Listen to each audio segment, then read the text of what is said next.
In the Far East War campaign, Ray White was hailed as the strongest sorcerer in the military. The Iceblade Sorcerer and the other 6 greatest magicians participate to stop the war, but with the cost of many lives, including a person dear to Ray. Some years later, Ray enrolls in the Arnold Academy of Magical Arts through his military connections.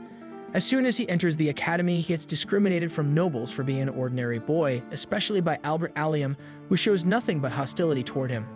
However, he ends up making friends with a beautiful red-haired girl named Amelia Rose, one of the Academy's highest nobility students. He attends the school's opening ceremony where the headmaster, Abby Grant, as well as the student representative, Amelia Rose, welcomes them into the academy and encourages them to work hard. Ray joins his class where he learns about the Grand Sorcerers. One is the Academy's headmaster, while the other is a famous researcher known as Carol Caroline. While the remaining 4 are anonymous with the possibility of the Iceblade Sorcerer being dead since he had vanished after the war, Ray struggles with basic magic in class, earning the name of Withered Wizard by the bullies.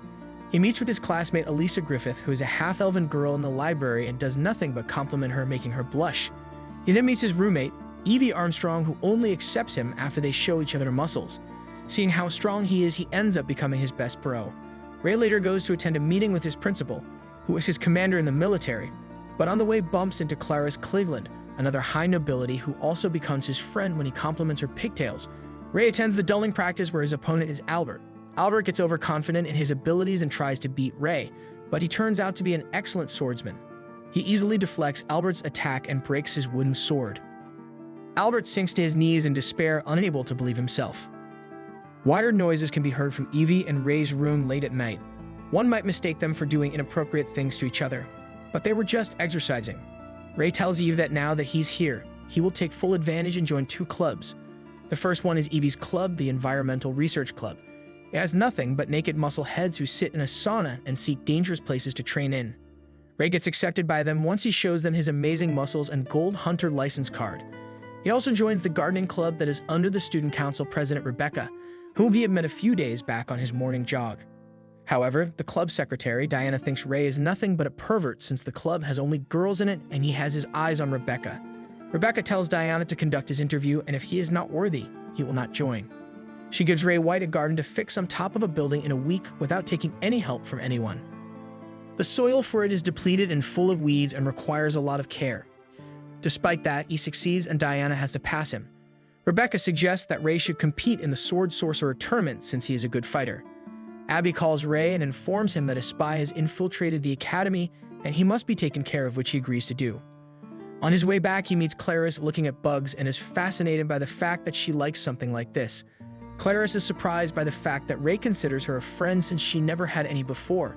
During class, they are informed that they need to form groups of 4 for the upcoming forest training course. Ray already knew about the forest since he grew up in the country and teams up with Evie, Elisa, and Amelia. They have 24 hours to go through the forest collecting stamps along the way. The first team to reach the center will win. During the exercise, he feels guilty that he's enjoying himself. The next day, their team hears a scream. Albert and his teammates are being attacked by a giant monster. Ray rushes in and takes it out with a single strike. However, a spy appears and resurrects the monster, making it stronger than before. Ray is fighting the monster alone.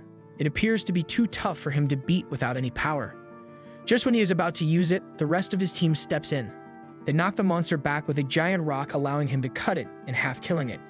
Clarice sees that Ray was about to use his powers and wonders if he is as strong as he is cool. Albert just ignores them. Ray's team gets all the stamps and wins first place, but nobody congratulates them because an ordinary person won over nobility. His teammates cheer Ray up, saying what matters is that they won. Albert is enraged that Ray was on the winning team. Ray then goes to visit his master, who asks him about the current situation and whether he has made any friends or not.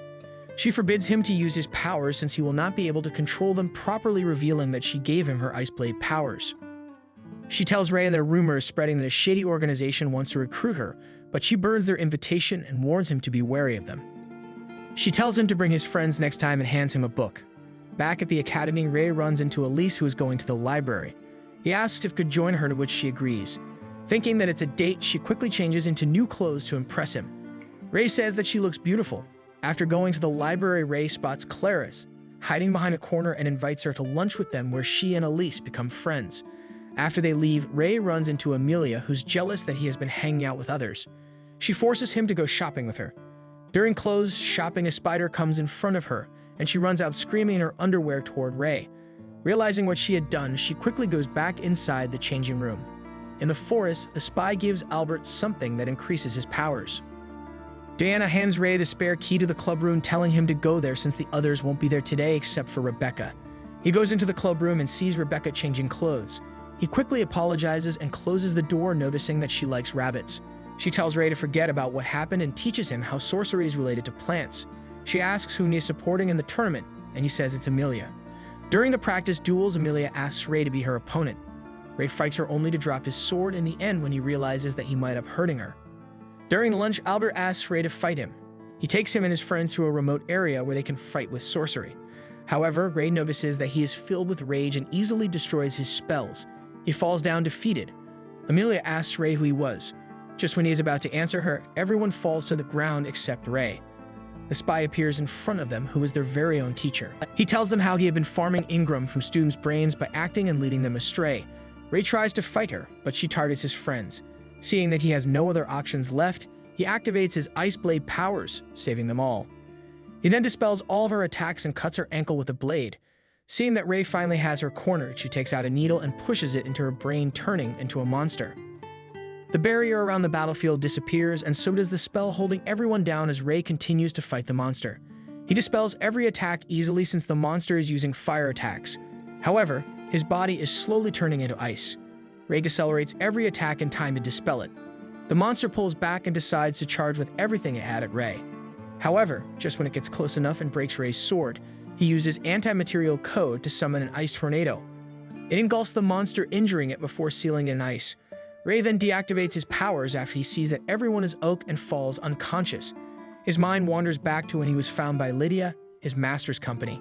His village was all destroyed and he was the only one who was alive left. The company took him in for the time being so he could recover. When they brought him in, he had no emotions, but they built up over time. Carol and Lydia used to play with him all the time and read him stories. When he had fully recovered, the major of the company thought it was best to give him up for adoption, but Lydia took him in instead, telling the major that she had nieces and nephews who were his age and that she will guide him properly as his master. Ray becomes part of the company and helps them throughout the war. However, when he sees one of his comrades die, it loses control over his Ingram, causing it to overheat and destroy everything in its wake. Lydia, however, ends up saving him, losing her legs in the process. Ray wakes up in the hospital sometime later and sees his master and principal are there to visit him. Ray apologizes for what he had done, but Lydia says it's Oak since he made the right call to protect everyone. When she leaves, Abby tells Ray of how Lydia had begged him to enroll Ray in the academy so he could have a normal life rather than a soldier's life. She might now show it, but she really does care a lot about him. This makes Ray start crying. Abby leaves, telling Ray's friends that they can visit him now, who were hiding behind a corner. Ray tells them that he is one of the strongest sorcerers in the world and why he was here. Instead of beating him down, they cheer him up, saying that they will stay with him no matter what. At night, Albert comes to apologize to him and becomes his friend. The next day, to Ray's horror, their new teacher turns out to be none other than Caroline. Carol explains to them that this year there will be 6 representatives from each school instead of the usual 5 and how the overall tournament will play out. Before ending the class, she winks at Ray, making a chill run down his spine. He runs to Abby and demands to take Carol off since he can't handle her. If she needs people to protect the school, he'll do it. However, Carol was standing right behind him and runs a finger across his back, saying that was mean. Ray tries to run away, but Carol catches him to give him hugs and kisses. God, I wish that was me. Later that day, Ray sees Amelia training for the tournament, but sees that she has something on her mind and is not able to concentrate. He asks around and finds out that she will have to face her childhood friend, and on top of it, she has a lot of family pressure. Ray decides to train her using the book Lydia gave him. He starts her training by making her do ridiculous amounts of exercise and forcing her to call the forest ranger. She barely gets some sleep when she is woken up by Ray hanging from her window, banging a pot like a maniac and shouting at her to get ready. She tries to run away, but Ray locates her using his sorcery and drags her out of an empty classroom. He asks the research club to be cheerleaders for her, and they enthusiastically agree. The head of the club hands Ray a bag so he can cross-dresses like a girl and sneaks into the other school to see what her friend was training like. Nothing can go wrong, right? If you like what you saw, please subscribe to the channel and click the bell icon to get notified about our quality uploads.